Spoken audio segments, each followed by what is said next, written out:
여러분, 지금 여러분의 표정은 어떻습니까? 혹시 미간을 찌푸린 채 무거운 마음으로 이 화면을 보고 계시지는 않으십니까? 우리는 흔히 인생을 진지하게 살아야 한다고 배웁니다.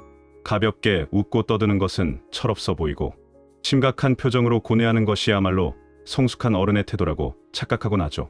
하지만 인류 역사상 가장 깊은 우울과 고독을 파고들었던 두 천재, 쇼펜하우어와 니체의 생각은 달랐습니다.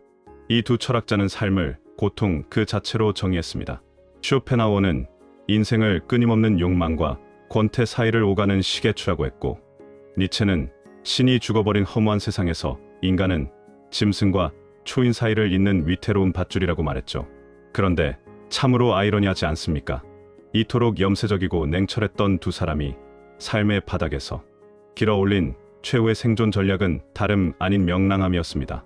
그들은 단순히 힘들 때 웃는 자가 인류다라는 식의 자기계발서 같은 이야기를 하려는 게 아닙니다.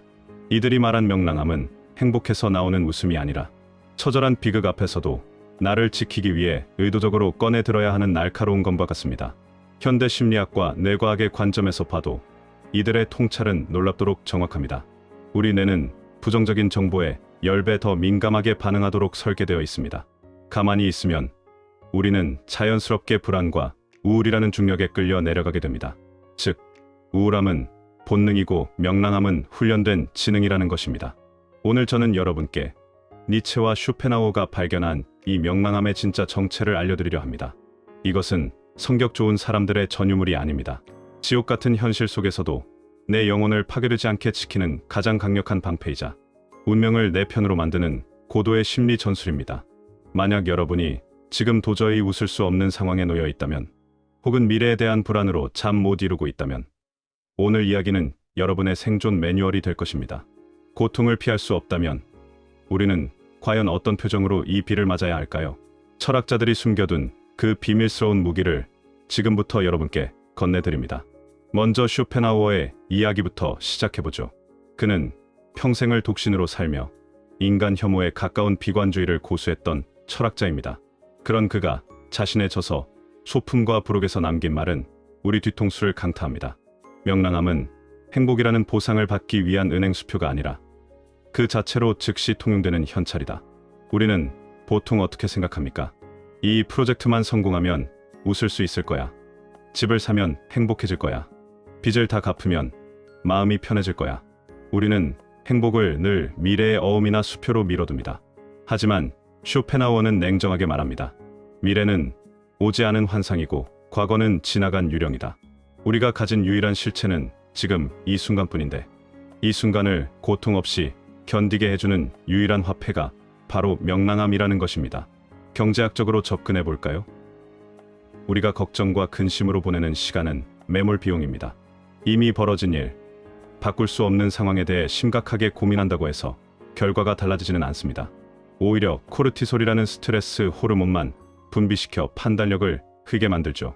쇼펜하우어에게 명랑함이란 불확실한 미래를 위해 현재를 희생하지 않는 가장 남는 장사였던 겁니다. 그는 알았습니다.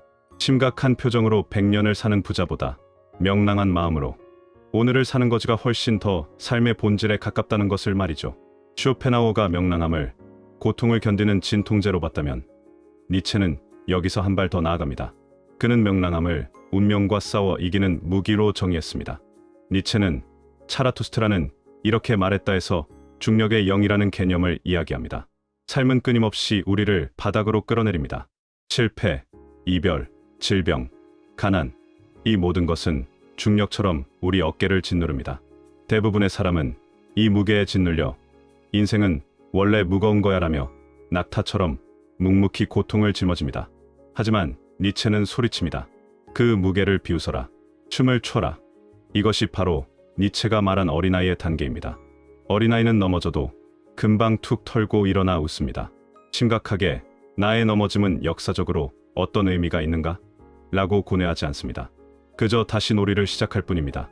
물리학의 관점에서 보면 신박함은 수축이고 명랑함은 팽창입니다. 우리가 신박해질 때 몸은 굳고 시야는 좁아집니다. 반면 명랑할 때 우리의 인지 능력은 확장됩니다. 니체는 알았습니다. 비극적인 운명 앞에서 미친 사람처럼 웃을 수 있는 자, 그 광기 어린 명랑함을 가진 자만이 비극을 희극으로 바꿀 수 있는 연출자가 된다는 것을 말입니다. 이것이 그 유명한 아모르 파티, 즉 운명을 사랑하라는 말의 진짜 의미입니다. 단순히 어쩔 수 없지라고 체념하는 것이 아니라 나에게 닥친 고통조차 이것 봐라, 제법인데? 다시 한번 덤벼봐 라고 맞받아치는 호기로운 태도, 그것이 바로 니체의 명랑함입니다. 이 두 철학자의 말을 현대적으로 해석하면 아주 흥미로운 결론에 도달합니다. 양자역학에는 관찰자 효과라는 것이 있습니다. 관찰자가 대상을 어떻게 바라보느냐에 따라 파동이 입자가 되고 현실이 결정된다는 이론이죠. 우리 인생도 마찬가지입니다. 해고나 실패라는 사건 자체는 물리학적으로 보면 중립적인 사건일 뿐입니다. 거기에 절망이라는 이름을 붙일지 새로운 기회라는 이름을 붙일지는 오직 관찰자인 여러분의 몫입니다. 비가 쏟아질 때 옷 다 젖었네, 짜증나라고 말하는 사람의 세상은 축축하고 불쾌한 지옥입니다. 하지만 같은 비를 맞으며 영화 싱잉 인 더 레인의 주인공처럼 춤을 추는 사람에게 그 비는 무대를 빛내주는 특수효과가 됩니다. 상황은 변하지 않았습니다. 오직 태도, 즉 명랑함이라는 필터 하나만 바뀌었을 뿐인데 내가 받아들이는 현실은 지옥에서 천국으로 바뀝니다. 이것이 바로 명랑함이 가진 연금술입니다. 여러분이 지금 겪고 있는 그 문제, 심각하게 인상을 쓴다고 해결됩니까? 해결되지 않습니다. 그렇다면 차라리 그 문제를 가볍게 여기는 쪽을 택하십시오. 문제를 비웃어주는 순간 문제는 작아지고 여러분은 커집니다. 쇼펜하우어와 니체는 우리에게 묻고 있습니다. 언제까지 그 무거운 짐을 지고 심박한 척 연기할 텐가? 이제 그만 짐을 내려놓고 그 위에서 춤을 추지 않겠는가? 그렇다면 이 거창한 철학을 당장 오늘 내 지독한 현실에 어떻게 적용해야 할까요? 니체와 쇼펜하우어의 통찰을 뇌과학적으로 재구성한 두 가지 구체적인 행동 지침을 드립니다. 첫째, 제3의 관찰자가 되십시오. 심리학에서는 이를 자기 거리두기라고 합니다. 견딜 수 없는 고통이 닥쳤을 때 그 상황 속에 매몰된 나를 보지 말고 영화관 객석에 앉아 스크린 속에 있는 나를 바라보십시오. 니체는 자신의 삶을 하나의 예술 작품으로 만들라고 했습니다. 여러분이 영화감독이라면 주인공이 시련을 겪는 이 장면을 어떻게 연출하시겠습니까? 그저 구석에 처박혀 우는 장면으로 끝내시겠습니까? 아니면 툭 털고 일어나 씩 웃으며 반격을 준비하는 명장면으로 만드시겠습니까? 힘든 일이 생기면 거울을 보고 소리내어 말해보세요. 지금 이 상황, 내 인생 다큐멘터리에서 시청률이 가장 높은 하이라이트 구간이 되겠군. 이 한마디가 여러분의 뇌를 피해자 모드에서 감독 모드로 전환해 줄 것입니다. 둘째, 안면 피드백 이론을 역이용하십시오. 우리의 뇌는 바보 같습니다. 행복해서 웃는 것과 웃어서 행복해지는 것을 구분하지 못합니다. 억지로라도 입꼬리를 올리면 뇌는 지금 상황이 괜찮나 보네? 라고 착각하여 도파민과 세로토닌을 분비합니다. 이것은 가식이 아닙니다. 쇼펜하우어가 말했듯 이것은 나를 잠식하려는 고통에 맞서는 선제타격입니다. 아침에 눈을 뜨자마자 이유 없이 그냥 한번 소리 내어 웃으십시오. 그 행위 자체가 운명에게 보내는 가장 강력한 선전포고입니다. 너는 나를 굴복시킬 수 없다는 무언의 외침인 것입니다. 이 철학을 완벽하게 실천한 한 남자가 있습니다. 바로 발명왕 토머스 에디슨입니다.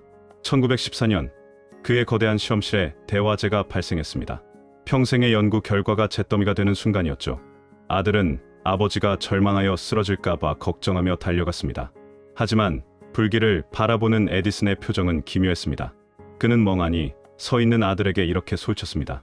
가서 엄마와 친구들을 불러와라. 이런 거대한 불경은 평생 다시 못 볼 구경거리다. 그는 미쳤던 걸까요? 아닙니다. 그는 되돌릴 수 없는 현실을 받아들이고 그 비극조차 구경거리로 즐기는 명랑함을 선택한 것입니다. 그리고 그는 바로 다음 날 잿더미 위에서 다시 추금기 연구를 시작했습니다. 만약 그가 그날 밤 울며 불며 좌절했다면 우리는 에디슨이라는 이름을 기억하지 못했을지도 모릅니다. 이것이 바로 니체가 말한 초인의 모습이자 쇼펜하우어가 말한 즉시 통용되는 행복입니다. 영상을 마치며 여러분께 묻고 싶습니다. 먼 훗날 여러분의 인생을 되돌아볼 때 가장 자랑스러운 순간은 언제일까요? 모든 일이 술술 풀릴 때 환하게 웃던 순간일까요? 아닙니다. 누구나 할 수 있는 건 자랑거리가 아닙니다. 여러분이 진짜로 자신에게 감탄하게 될 순간은 인생이 바닥을 칠 때, 남들은 다 끝났다고 수근거릴 때, 보란듯이 툭 털고 일어나 그래도 인생은 살아볼 만한 애라며 씩 웃어 보였던 바로 그 순간일 것입니다. 고통은 사라지지 않습니다. 삶의 무게도 가벼워지지 않습니다. 하지만 그것을 짊어진 여러분의 마음, 근육은 단단해질 수 있습니다. 명랑함은 그 근육을 만드는 가장 위대한 단백질입니다. 지금 힘드십니까? 그렇다면 축하합니다. 여러분의 위대함을 증명할 무대가 펼쳐졌습니다. 심각한 표정은 집어치우십시오. 어깨를 펴고 입꼬리를 올리고 이 거친 운명과 한바탕 춤을 추십시오. 명랑한 자만이, 오직 명랑한 자만이 자유를 얻습니다.